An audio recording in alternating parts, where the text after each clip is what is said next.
Et on va continuer donc avec 4 profils, journalistes, acteurs de la ville, start-up du numérique, waouh, super. Et puis chef, donc 2 chefs d'entreprise, une start-up, on peut dire, et puis une entreprise plus établie.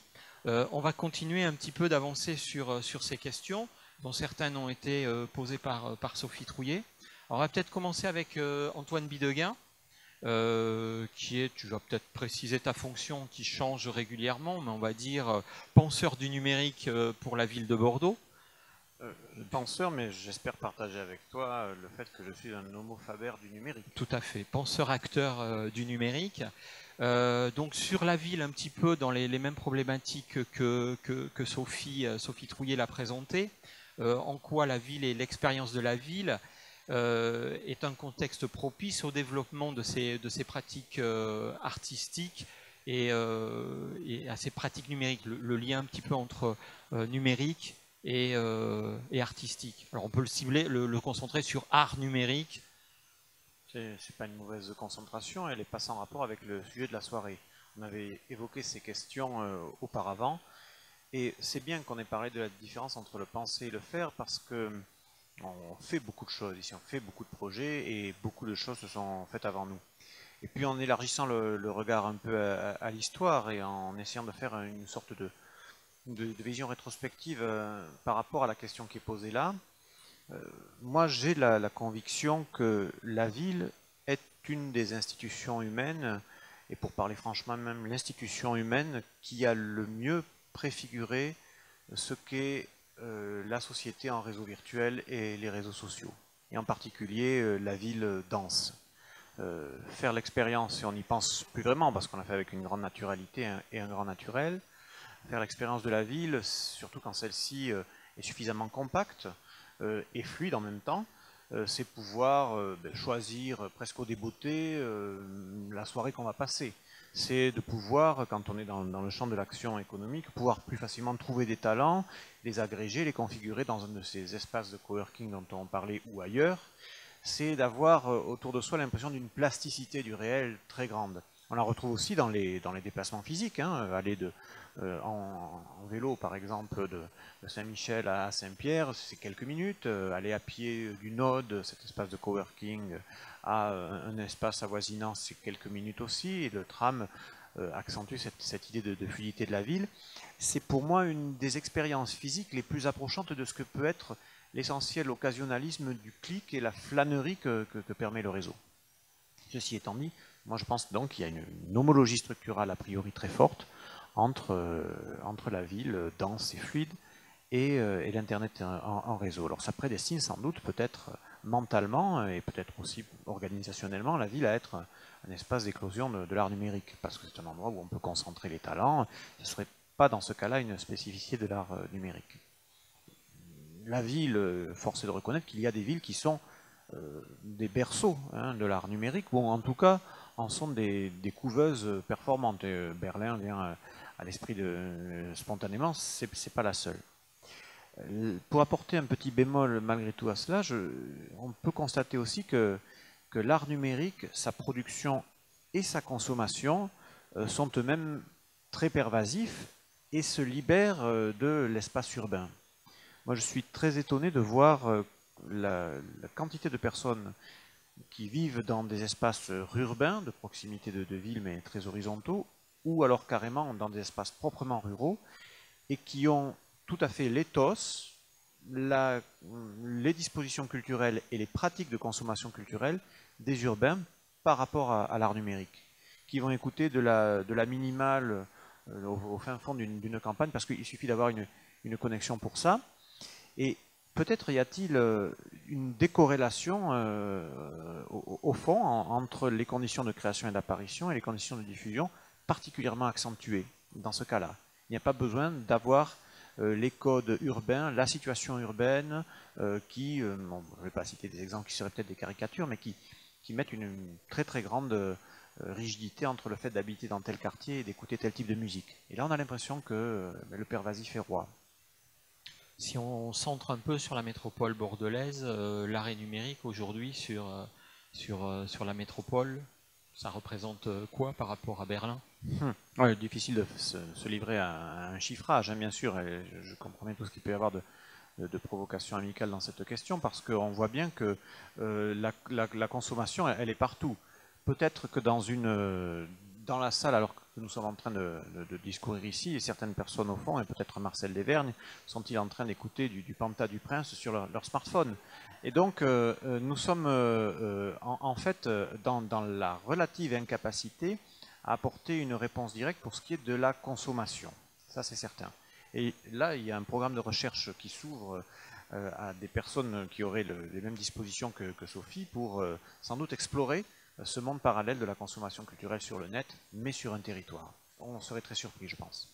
Pour moins éluder la question, il y a des choses qui se font.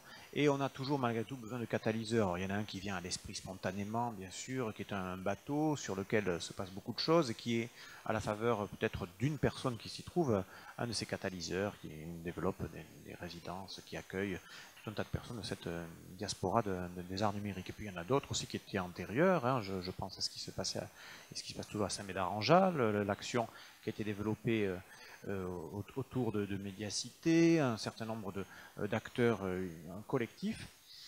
Tout ça ne fait pas forcément une scène, sans que d'ailleurs ce soit un manque ressenti. Il y a des propositions ici et là. La question portait peut-être plus directement sur l'action des pouvoirs publics. Aussi, puisque tu poses la question. Oui, ben je retourne cette question qui était dans la question parce que c'est pas neutre, c'est la société civile qui a eu un effet de traction très net là-dessus. Les chargés de projet embarqués ou infiltrés dans les collectivités comme Sophie Trouillet ont pu être des accélérateurs de ça, mais on voit que maintenant il y a une compréhension aussi un peu plus grande de ce qu'est l'art numérique. Un indicateur de ça, un bon thermomètre, c'est sa présence de plus en plus massive dans les grandes manifestations numériques du territoire comme étant un indispensable élément. Ok. On reviendra sur quelques questions. On va voir un petit peu du côté maintenant des entreprises. Comment se vit ce rapport aux artistes numériques, à l'art numérique? Alors d'abord avec Arnaud Aquin, je vais te laisser présenter en quelques mots ta structure, le Jardin des Marques. Tu es un acteur, un patron de start-up du numérique, mais qui est très proche de l'univers de la création artistique numérique. Tu nous en dis quelques mots? Alors, par définition, le Jardin des Marques étant une agence de publicité, en fait, même si elle est peut-être plus digitale que les agences de publicité classiques, par définition, une agence de publicité est forcément proche des artistes, puisque dans nos créations, on s'inspire toujours de l'ère du temps, et l'art fait partie de l'ère du temps. Et il nous arrive souvent de travailler avec des artistes sur des campagnes en particulier. Je pourrais citer l'exemple d'une campagne pour le Val-de-Garonne où les Skinjacking, qui sont des graffeurs et des artistes graphiques, ont travaillé avec nous pour animer des espaces autour du Garo-Rock. Donc on est, nous, en permanence à la recherche de ces talents, qui soient graphistes, qui soient des talents dans l'audiovisuel, que ce soit des réalisateurs ou des scénaristes. Ça fait partie de manière intrinsèque de l'univers de la publicité. Donc ça, c'est une première chose. La deuxième chose, c'est que nous, en tant que communicants, on observe que les entreprises, les stratégies de marque ont largement évolué ces dernières années et qu'on est passé d'une communication qu'on peut qualifier d'interruptive, c'est-à-dire qu'on faisait des campagnes de publicité en disant au public « Stop, arrête de faire ce que tu fais, regarde notre pub », à une tendance qui, elle, qui est très, très différente, où il est plus important pour une marque d'être intéressante que d'être en fait intéressé. C'est une formule qu'on utilise souvent. Donc cette démarche qu'on appelle le brand content constitue pour les entreprises à créer des contenus de marque de toutes pièces, et la création de contenus à dimension artistique fait partie aujourd'hui réellement des stratégies de marque pour créer un lien entre la marque et son public. Et aujourd'hui, dans la plupart des stratégies qu'on peut mettre en place avec des marques comme Ondilion, voire même des laboratoires, il nous arrive de partir à la recherche de ces créations de contenu à dimension artistique. Et cette tendance, en fait, a aujourd'hui pour principale conséquence de rapprocher des milieux qui étaient peut-être très distants des uns des autres. Je pense notamment au milieu du cinéma, au secteur des jeux vidéo. Donc, de plus en plus, les entreprises, à travers leur structure de conseil ou d'elles-mêmes, hein, puisque le luxe entame eux-mêmes des démarches dans ce sens-là, vont aller chercher des talents dans le cinéma pour créer eux-mêmes leur campagne ou leur contenu de marque. Je vais juste donner un exemple, si on prend le cinéma. Pendant longtemps, les marques ont compris que placer leurs produits dans une œuvre cinématographique avait un intérêt en termes de mémorisation et en termes d'attrait vis-à-vis du produit. On appelle ça le placement de produit. Aujourd'hui, on a franchi une étape. Des marques comme Jaguar, par exemple, préfèrent aller chercher un producteur et un réalisateur, en l'occurrence Ridley Scott, par exemple, et des acteurs connus, pour créer eux-mêmes un court-métrage et une œuvre qui pourrait être à dimension cinématographique dans les valeurs de la marque. Donc on est passé à ce stade où les marques créent vraiment du contenu artistique. Ça peut être aussi du contenu musical, hein, avec des artistes. Je pense notamment à Air France qui crée régulièrement des playlists et du contenu musical pour les gens qui voyagent. Un exemple, un premier exemple qui est pas récent d'ailleurs, qui date de 2001, c'est un exemple que j'aime beaucoup. C'était la marque BMW en fait qui à l'époque, donc 2001, rappelez-vous, c'était le début de la DSL, je crois que le modem craquait encore un petit peu quand on passait à des comptes.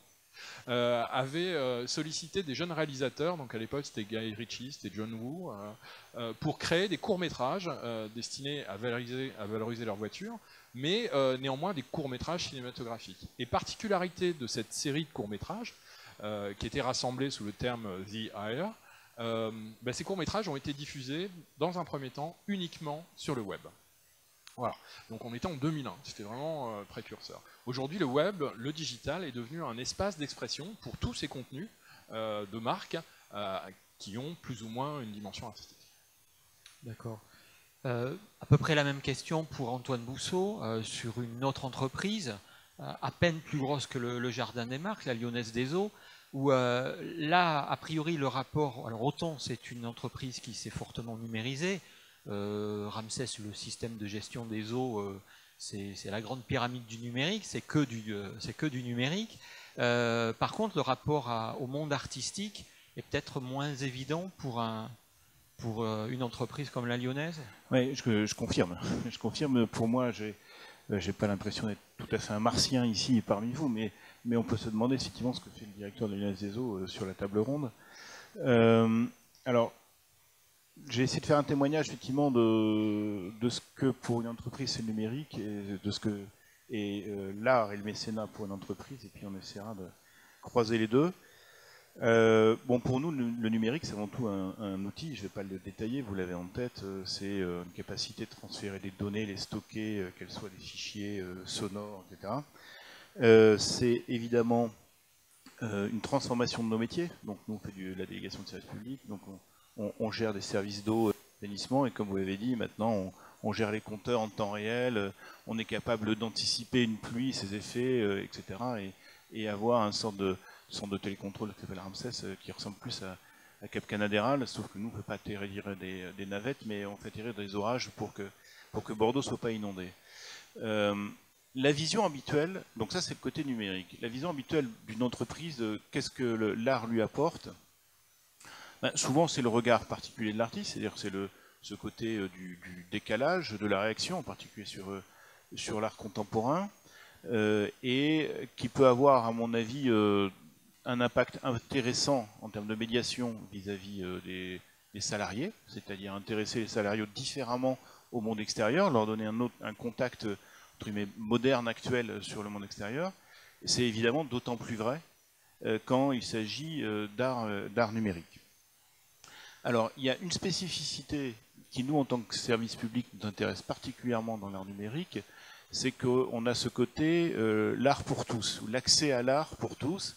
Un des credos, évidemment, d'un gestionnaire de service public, par exemple sur l'eau, c'est d'avoir l'accès à l'eau pour tous, hein, effectivement, et on y travaille pour que, quel que soit le niveau social, on puisse assurer ce service au mieux possible. Et donc, le numérique permet cet accès à tous, et en particulier sur l'art. Alors, quand la place de Lyonnaise des Eaux sur le mécénat, il y a plusieurs choses. Donc, on est effectivement mécène en art sur Bordeaux. Comme ça, je vous dirai tout. C'est à peu près 50 000 € par an. On participe au CAPC, on participe au Rocher de Palmer, au Musée de la Création franche, à Novart, à Oplagne, évidemment. avec en gros effectivement deux objectifs, une sorte de démocratisation de la culture, ce que je dis, c'est l'accès à tous, et médiation culturelle. Alors, pourquoi on ne va pas plus loin? Parce que 50 000 euros, ça fait plutôt un parent pauvre du mécénat, chez nous. En gros, on en fait plus sur la culture au sens général, sur les associations évidemment de consommateurs, et puis même sur le sport. Là, je dois partager effectivement un vrai problème du mécénat artistique avec les entreprises. Alors, je ne sais pas s'il est qu'en France ou qu'à Bordeaux, mais j'ai au moins deux exemples. Donc, je ne suis pas un spécialiste d'art ni un grand amateur, mais j'aime vraiment. Je ne sais pas comment vous le dire. Dans mon poste précédent, j'étais sur Dunkerque et j'appréciais l'art, et donc j'avais pas mal d'amis au FRAC en particulier. Et finalement, on avait décidé à la CCI de créer une commission art et entreprise pour essayer. Surtout le réseau dans le Nord, c'est un peu comme dans le film des Ch'tis, extrêmement puissant, les gens se connaissent, sont solidaires. Et on s'était dit, en se mettant autour de la table, on doit pouvoir fédérer du mécénat. Bon, c'est particulièrement mal tombé, c'était en 2008, le début de la crise, fermeture de Total, etc. Donc le Dunkerquois était un peu sinistré. Il n'empêche qu'en mettant énormément d'énergie, il n'en est rien sorti. Si ce n'est qu'on a passé des soirées vachement sympas, comme on le fait toujours dans le Nord. Ça, c'est le premier exemple. Le deuxième exemple, vous l'avez vécu ici, et j'étais, moi, subjugué de cet échec, c'est l'appel à fonds pour SUNA. Je ne sais plus combien cherchait exactement la mairie de Bordeaux, 200 000 ou 300 000 euros, sur un bassin de vie de 1 million d'habitants, donc 20 à 30 centimes par habitant, avec des entreprises qui étaient prêtes à collecter. Je suis subjugué. C'était un échec total. Alors, depuis, il y a un grand donateur lui-même, je ne sais pas qui c'est. Mais en tout cas, l'appel à fonds collectif a donné le tiers de ce que recherchait la mairie de Bordeaux, qui, me semblait-il, était assez modeste vu la taille du territoire. Donc on a un vrai problème sur le mécénat artistique dans les entreprises, et même de manière collective vis-à-vis du grand public, puisque SUNA était un appel à projet plus large. Alors, pour préciser, moi personnellement, donc qui encore une fois aime l'art, moi j'ai une vraie difficulté vis-à-vis de mes salariés. D'un côté, je vous dis, c'est un intérêt de médiation intéressant, parce que on a le décalage de la vision artistique. J'adore faire des conventions d'entreprise dans des musées, etc. Mais inversement, quand ça représente des flux financiers non négligeables, et en temps de crise, souvent les collaborateurs ne comprennent pas. On leur demande des efforts, et effectivement, faire du mécénat d'art paraît vraiment, vraiment la dernière des priorités d'une entreprise où on sert tous les boulons. Donc je trouve il faudrait continuer collectivement à travailler pour arriver à trouver le sens à ces démarches de mécénat d'art, parce que je pense que l'entreprise a un rôle évidemment social très large dans une ville et dans une métropole, et qu'on a du mal à se positionner sur ces sujets. Pour conclure un peu sur ce qu'on recherche, inversement en termes de peut-être de valeur, moi je trouve que pour une entreprise ou une industrie, on continue à chercher, que ce soit de l'art numérique ou de l'art non numérique, finalement le bel ouvrage. Pour revenir un peu sur le lien qui est très proche entre l'artisan et l'artiste, je trouve que montrer des bels ouvrages, encore une fois, que ce soit une peinture, une vidéo, etc., qui donne du sens, et qui comporte du beau, doit pouvoir encourager l'entreprise à être plus pro, à être plus artisanale dans ses gestes. Et puis, évidemment, aider une entreprise qui est en permanente maintenant réorganisation, à montrer le décalage, à montrer le monde de dehors, et donc à nous aider à nous réorganiser et nous adapter à la société. Merci.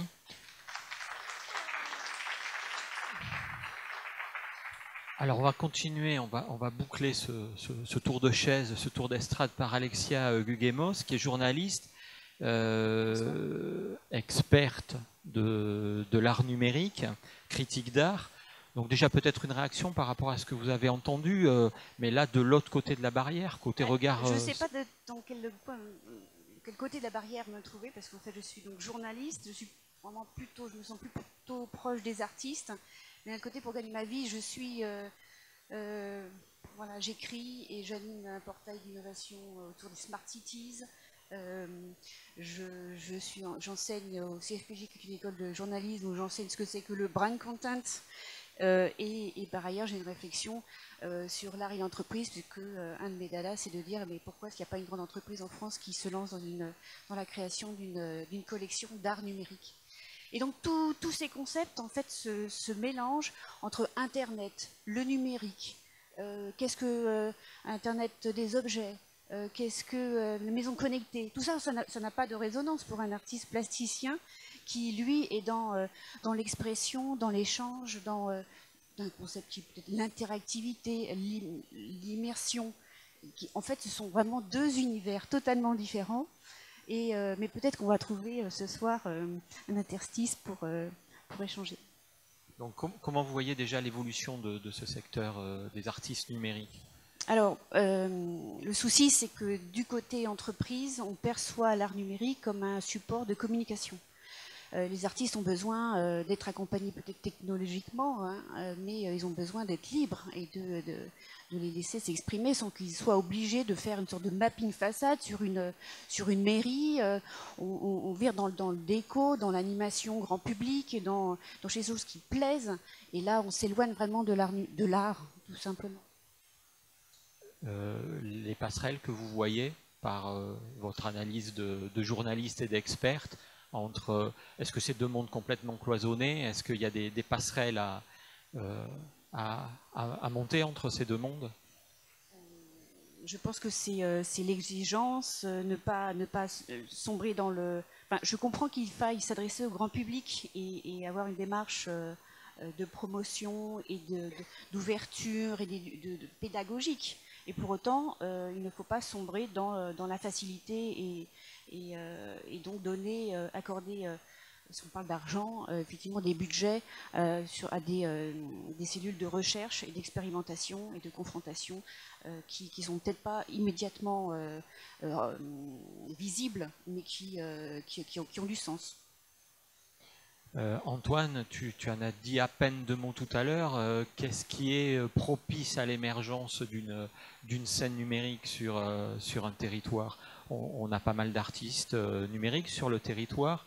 Effectivement, on en parlait avec Sophie Trouillet, c'est difficile de faire déjà les liens avec les familles les plus proches, c'est-à-dire les acteurs du pur numérique, et il y a un pied dans le côté artistique. Comment, dans le cadre d'une collectivité, on essaye de cristalliser ces rencontres et de pousser les rencontres? Il faudrait questionner ce qui semble être une évidence, à savoir la proximité a priori naturelle entre entreprises numériques et art numérique. À mon avis, un artiste numérique est beaucoup plus proche d'un artiste non numérique que d'un créateur d'un service en ligne de data marketing.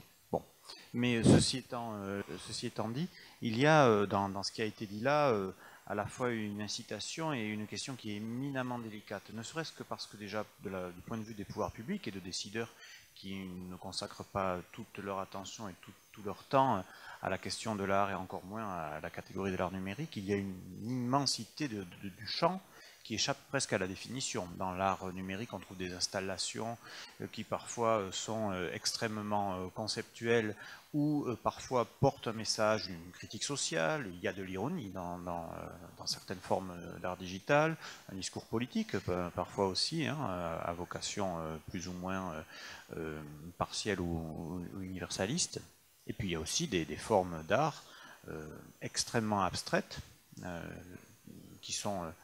je dirais, pas du domaine de l'élitisme, parce qu'elles sont parfois d'autant plus mainstream qu'elles sont abstraites, mais qui n'ont rien à voir avec les formes précédentes. Donc on est sur un champ qui d'emblée a embrassé le Parnasse le plus art pour l'art, et la réponse à la demande la plus sociale, avec des artistes brouillant les pistes parfois, en faisant des installations qui sont plus du domaine de la promotion de grandes marques, hein, et dont on trouve des déclinaisons qui ont vocation à être artistiques, dans ces grands mappings par exemple, etc. Donc comment se poser par rapport à ça?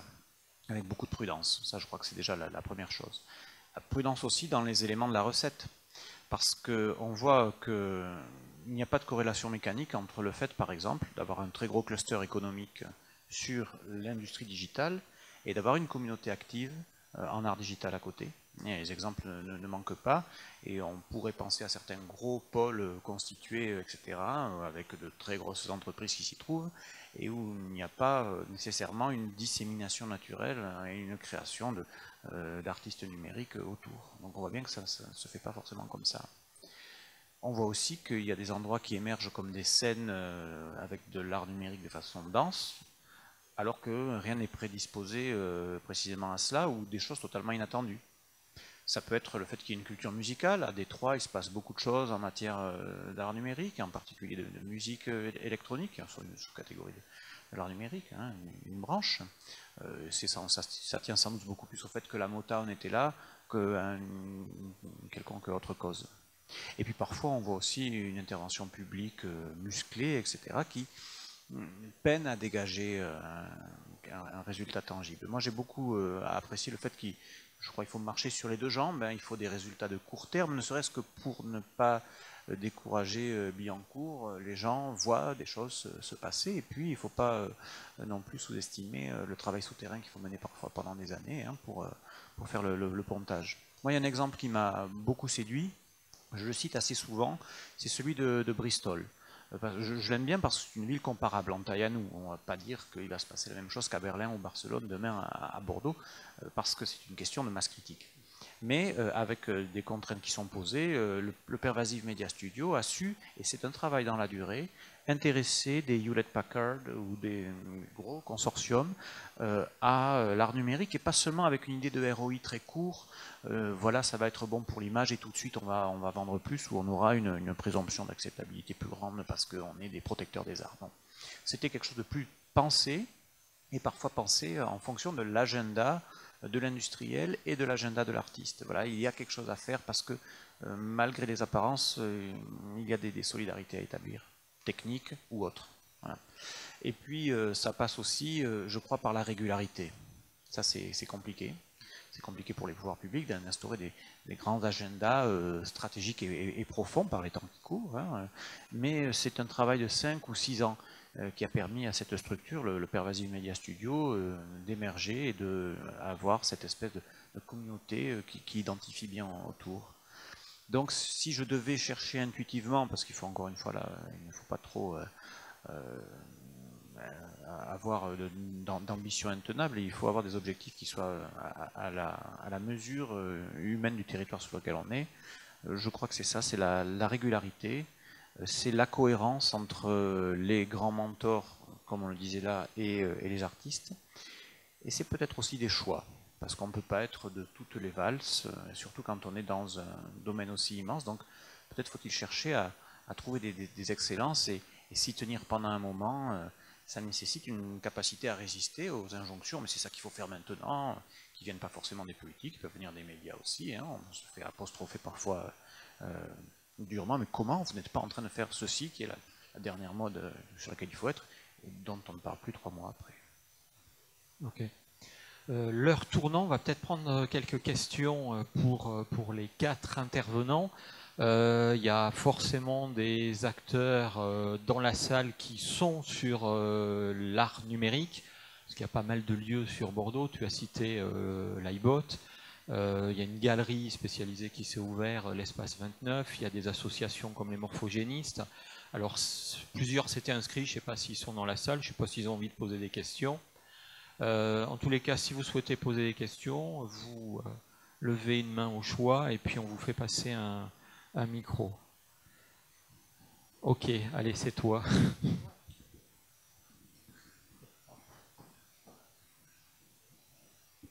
Alors j'ai entendu tout à l'heure parler de prudence. C'est justement ça le plus gros problème. Si on veut avoir quelque chose qui se fait, ce n'est pas la prudence qu'il faut mettre en œuvre. Au contraire, prenons des risques, mettons les dispositifs, et là je parle à M. Bidegain particulièrement parce que c'est lui qui représente les pouvoirs publics, mettons les dispositifs en œuvre tout de suite, et ne laissons pas les artistes, comme vous dites, essayer de trouver des solutions. J'ai un exemple, il y a Crystal Palace par exemple qui loue une vitrine pour arriver à projeter, pour arriver à montrer les œuvres qui sont réalisées par les artistes du numérique. C'est dommage que Crystal Palace soit obligé de louer la vitrine et que la mairie de Bordeaux ne mette pas à disposition les fort nombreuses vitrines qui ne sont pas occupées, qui ne servent à rien en ce moment, et qui pourraient être non pas seulement la vitrine de la mairie de Bordeaux, donc vous y gagneriez, mais qui pourraient aussi être la vitrine des entreprises, et pas seulement des entreprises, mais aussi des gens qui essayent de faire du numérique à Bordeaux. Voilà. Je crois qu'il faut que tu répondes. Personnellement, je dis que oui, il faut avancer. Un petit mot de réponse court et une autre question qui se prépare. Il y a dans la relation qui s'établit avec l'innovation artistique quelque chose qui est intéressant, c'est C'est un rapport qui est un peu le même que celui qui existe entre les startups et les grands groupes qui les mentorent. C'est parfois un différentiel de rythme et de capacité à l'agilité aussi. Le caractère lean des administrations publiques est encore je dirais pas perfectible, mais je dirais qu'il y a des marges de progression non nulles dans l'agilité des institutions publiques. Et la capacité à répondre au foisonnement du territoire, dont il faut absolument se réjouir, elle est à la mesure de ça. C'est pourquoi parfois un ordonnancement qui peut paraître comme une forme de violence un peu planificatoire s'impose à nous pour pouvoir répondre à ces sollicitations-là. Je reviens quand même sur l'exemple qui a été donné là parce que je trouve très bon. L'art numérique, il est particulièrement porteur de défis pour nous parce qu'il peut prendre à peu près toutes les formes et toutes les propositions et avec en plus une capacité de mobilisation quasi instantanée. Là, je pourrais parler des installations qui sont menées par M. Capdepuis. Il suffit d'un vidéoprojecteur, il suffit d'un capteur de mouvement pour tout de suite pouvoir créer le happening ou créer l'événement. L'autre dimension, c'est que, et là je lui retourne la balle, il y a aussi un immense monde auquel on répond parfois sans que ce soit très, très visible, ne serait-ce que par exemple en mettant à disposition un réseau Wi-Fi sur les quais. La consommation de l'art numérique est très pervasive, elle passe parfois par des expériences très individuelles. Moi je voyais l'autre jour, quand il faisait encore un peu doux, des gens en train de regarder une installation qui était une redite d'une chose qu'on avait vue à la semaine digitale, c'était au miroir d'eau, ils regardaient sur une tablette à 3, et cet usage-là, cette consommation, ce moment esthétique et d'émotion, il est heureusement passé inaperçu, parce que c'est une affaire privée. La ville, elle doit aussi être capable de susciter ça plus facilement. Oui, moi je voudrais réagir. Je suis un peu mitigé avec ton intervention. Je ne sais pas si ça va rejoindre celle d'Antoine. C'est-à-dire que oui et non. Il faut avoir un certain aussi respect entre guillemets de l'espace public ou de ce qu'a envie la ville, ce qu'a envie la métropole. Le numérique est extrêmement intrusif, comme on l'a dit. On peut le faire n'importe où, quasiment n'importe quand, avec un peu des moyens visibles. On peut se positionner partout. Donc, alors moi, je suis super fan de l'idée de se dire que toutes les vitrines de magasins fermés deviennent un support d'art numérique. Voilà. Après, je pense qu'il faut vraiment le faire avec des étapes. Je ne suis pas là pour être modérateur, mais il faut aussi avoir un respect par rapport à ce que la métropole a envie de voir, envie de faire. Donc, je pense qu'il faut qu'il y ait des touches. Et après, peut-être simplement s'ouvrir plus, parce qu'il y a peut-être des tas d'autres formes d'art qui ont envie de vivre dans la ville, et pas uniquement celle-ci. Donc, je suis désolé, je fais un peu le rabat-joie. Une autre question d'un hacker numérique? Non, pas toi, Pierre, s'il te plaît, merci.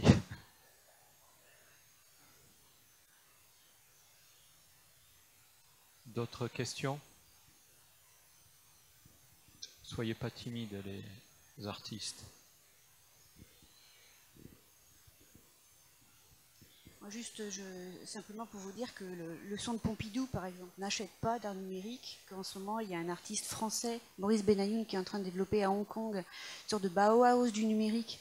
On lui a confié d'animer une tour entière qui fait 3 fois la tour Eiffel pour y projeter des œuvres. Il a une programmation mensuelle, etc. Et ça passe pas en France. Voilà, donc je dirais plutôt aux jeunes hommes aller à Bristol ou ailleurs, mais... Une question?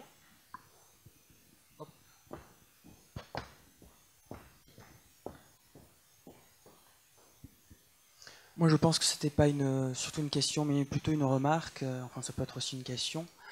On n'a pas parlé de l'art comme étant un espace d'émergence. C'est un espace où on réinvente, où on casse les règles. Et donc, il ne faut pas attendre que ce soit un espace productif, parce que c'est justement, il en émerge des choses qui peuvent être dans la production, mais c'est un espace avant tout d'erreur.